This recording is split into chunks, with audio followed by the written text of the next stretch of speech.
함께 나눌 하나님 말씀은 시편 17편 1절에서 15절 말씀입니다. 오늘 함께 나눌 하나님 말씀은 시편 17편 1절에서 15절 말씀입니다. 우리 한 목소리로 함께 봉독하겠습니다. 여호와여, 의의 호소를 들으소서.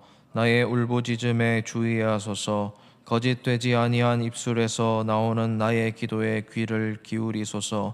주께서 나를 판단하시며 주의 눈으로 공평함을 살피소서. 주께서 내 마음을 시험하시고 밤에 내게 오시어서 나를 감찰하셨으나 흠을 찾지 못하셨사오니 내가 결심하고 입으로 범죄하지 아니하리이다. 사람의 행사로 논하면 나는 주의 입술의 말씀을 따라 스스로 삼가서 보악한 자의 길을 가지 아니하셨사오며 나의 걸음이 주의 길을 굳게 지키고 실족하지 아니하였나이다. 하나님이여, 내게 응답하시겠으므로 내게 불렀사오니 내게 귀를 기울여 내 말을 들으소서. 주께 피하는 자들을 그 일어나 치는 자들에게서 오른손으로 구원하시는 주여, 주의 기이한 사랑을 나타내소서. 나를 눈동자같이 지키시고 주의 날개 그늘 아래에 감추사 내 앞에서 나를 압제하는 악인들과 나의 목숨을 노리는 원수들에게서 벗어나게 하소서. 그들의 마음은 기름에 잠겼으며 그들의 입은 교만하게 말하나이다. 이제 우리가 걸어가는 것을 그들이 에워싸서 노려보고 땅에 넘어뜨리려 하나이다. 그는 그 움킨 것을 찢으려 하는 사자 같으며 은밀한 곳에 엎드린 젊은 사자 같으니이다.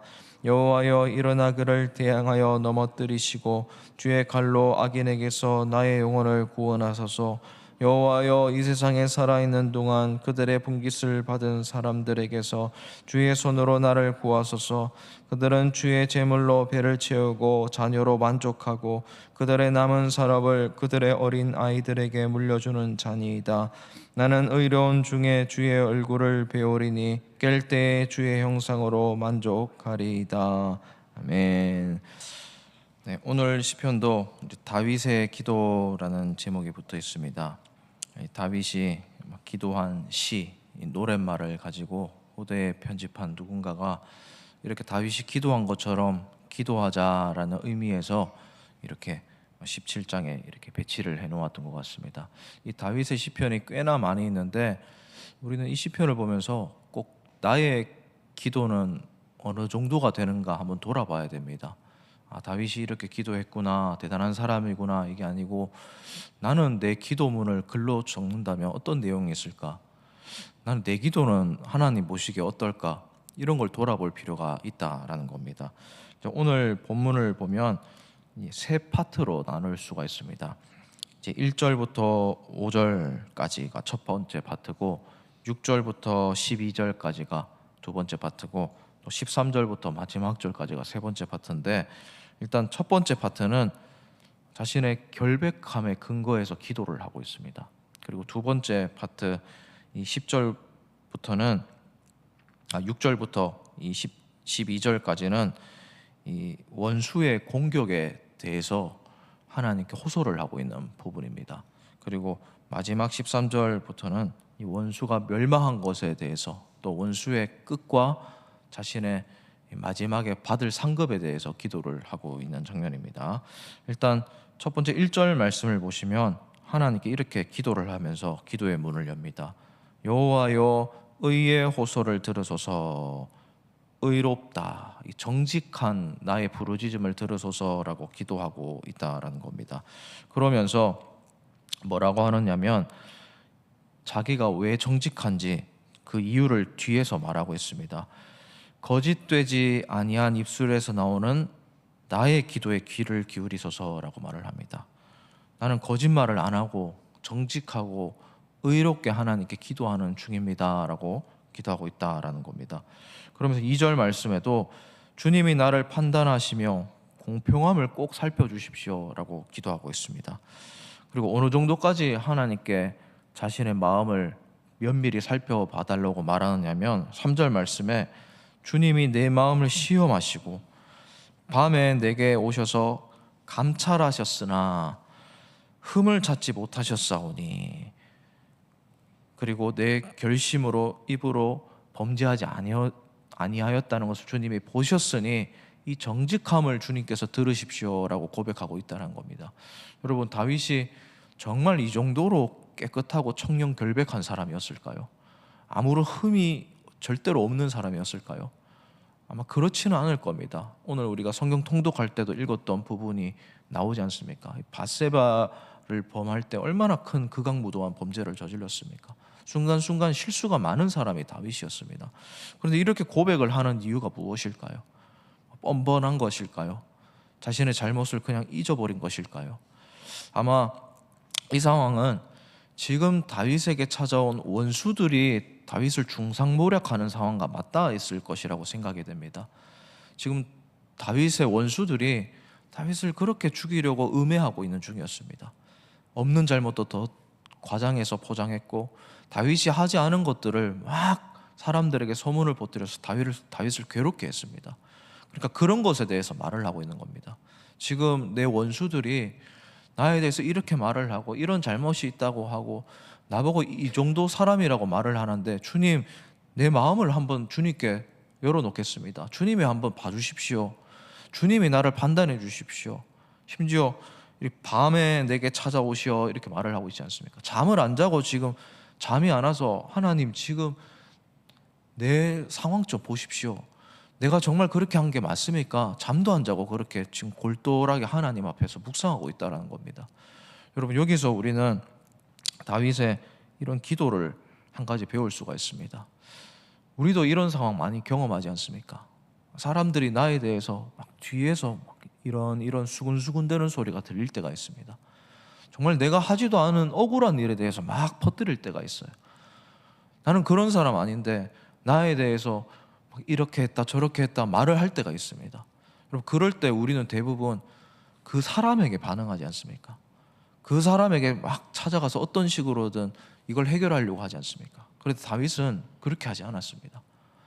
잠이 안 올 때에도, 기도 중에도, 그리고 일상생활 할 때에도 계속 그게 생각나는데 지금 주님 앞에 자신의 마음을 탁 열어놓고 있더라는 겁니다. 주님이 내 마음 아시지 않습니까? 주님이 내가 어떻게 살았는지 아시지 않습니까? 저는 그런 사람이 아니라는 것을 주님이 한번 봐주십시오. 이렇게 보고 있다는 겁니다.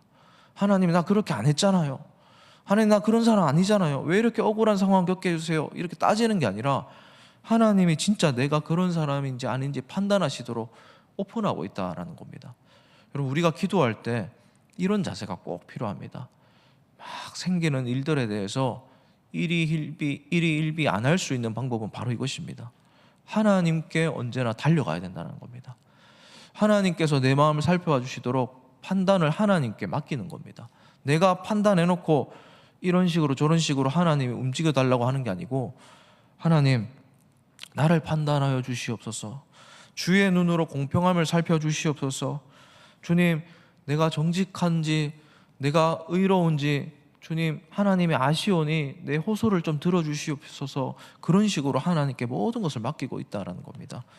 사랑하는 우리 세관교회 성도님 여러분, 혹시 여러분 중에도 이런 다윗과 비슷한 상황이 있으신 분들 있다면 다윗처럼 하나님께 달려가서 하나님께 판단을 맡기시는 기도를 하시는 우리 모두가 되기를 먼저 주님의 이름으로 진심으로 축복을 드립니다. 그러면서 이제 6절 말씀에 또 놀라운 확신을 가진 기도를 하고 있습니다. 하나님이여, 내게 응답하시겠으므로 내가 불렀사오니 내게 귀를 기울여 내 말을 들으소서라고 고백하고 있습니다. 지금 내게 응답하시겠으므로 라고 고백하고 있다는 겁니다. 철저한 확신의 기반을 둔 기도를 하고 있다는 겁니다. 내가 이렇게 기도하면 하나님이 응답하시겠다는 것을 내가 확신히 알고 있습니다. 그러니까 하나님, 내가 기도합니다 라고 기도하고 있다는 겁니다. 여러분, 기도할 때 이렇게 응답에 대한 확신 가지고 기도하고 계십니까? 하나님 반드시 내 기도 들으신다는 확신이 있으십니까? 그 믿음 가지고 기도하시길 바랍니다. 그 확신이 있는 채로 기도하는 것과 확신 없이 기도하는 것과 너무 차원이 다르다는 것을 잘 아시리라 생각됩니다. 기도하실 때 하나님, 응답하시겠으므로 내가 기도하겠습니다 라고 응답의 확신을 가지고, 철저한 확신과 신뢰를 가지고 기도하시는 우리 모두가 되기를 다시 한번 주님의 이름으로 축복을 드립니다. 그리고 지금 9절 10절 말씀 보면 이 하나님께 확신을 가지고 기도하면서 이 원수들이 얼마나 나쁜 사람들인지 이렇게 다윗이 잘 보고 있습니다. 9절 말씀에 보면 내 앞에서 나를 압제하는 악인들과 나의 목숨을 노리는 원수들에게서 벗어나게 해주시옵소서라고 고백하면서 10절 말씀에 아주 독특한 표현이 있습니다. 그들의 마음은 기름에 잠겼으며 그들의 입은 교만하게 말하나이다 라고 말을 하고 있습니다. 그 원수들, 나를 압제하고 나를 중상모략하고 음해하는 내 마음을 굉장히 괴롭히는 그 사람들에 대해서 영적인 시각으로 바라보고 있습니다. 그 사람들을 어떻게 바라보냐면 그들의 마음은 기름에 잠겼다라고 말을 하고 있습니다. 여기서 기름은 지방 덩어리 같은 것에 대한 것과 똑같은 표현입니다. 그 사람들 지금 너무 잘 먹고 호의호식하고 잘 살아서 몸에 기름때가 가득 찬 그런 사람을 말하는 겁니다. 비만인 상태를 말하는 겁니다. 그래서 몸은 비대해져서 거대해져 가는데 목이 막 살쪄서 성대는 얇아진 채로 목소리는 얇게 나오는, 목소리는 날카롭고 쌀쌀맞게 나오는 그런 사람을 가리키고 있는 겁니다.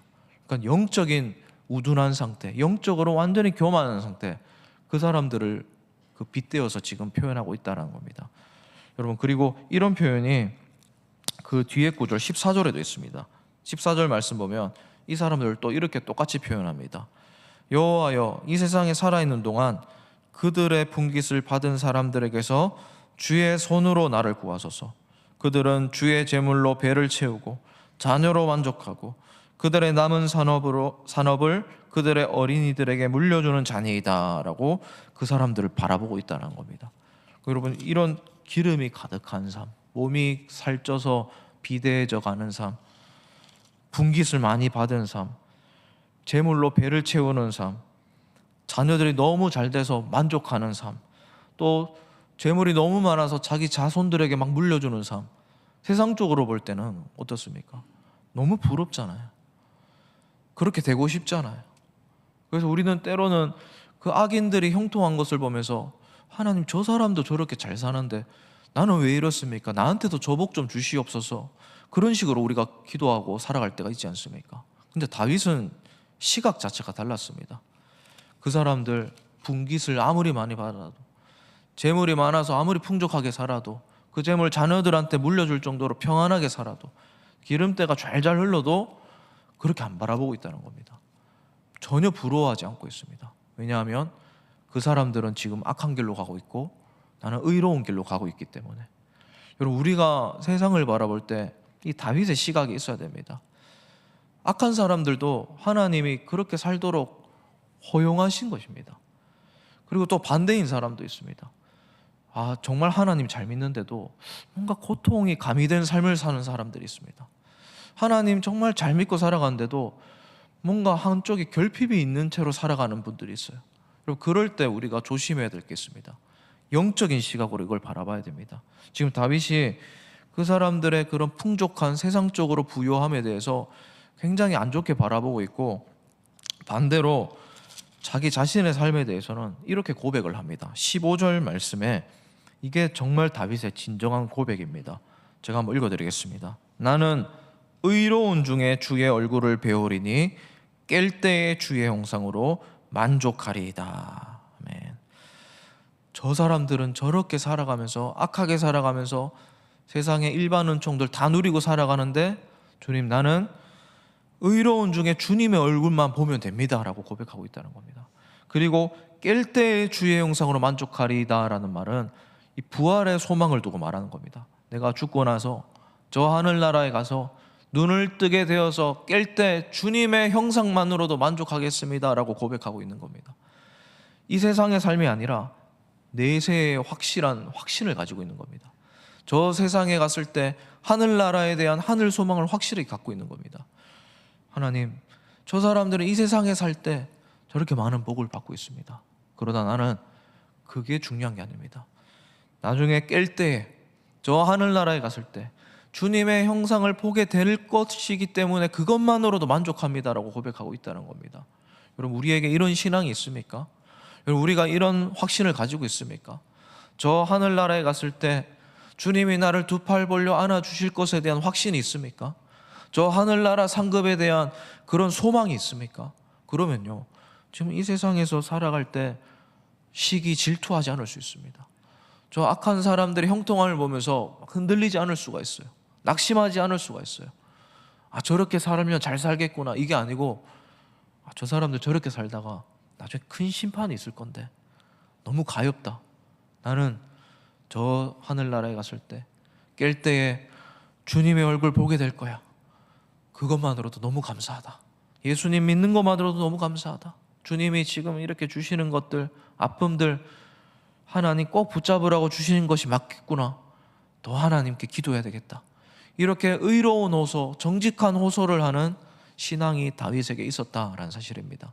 우리 사랑하는 새감교 성도님 여러분, 이렇게 의로운 중에 주의 얼굴을 보고 깰 때에 마주하게 되는 주님의 형상으로 만족하게 되시는 우리 모두가 되기를 진심으로 마지막으로 주님의 이름으로 축복을 드립니다. 우리 이 시간 오늘 말씀 생각하면서 이 다윗이 한 기도를 바라보면서 주님께 달려가는 기도의 사람이 되게 해달라고, 하나님께 간절하게 부르짖게 되게 해달라고, 그렇게 세상의 일에 대해서 일희일비하지 않고 깰 때에 주님의 형상으로 만족한 삶을 살게 해달라고 간절히 기도하시고, 또 여러 가지 기도 제목들을 기도하시고 돌아가시도록 하겠습니다.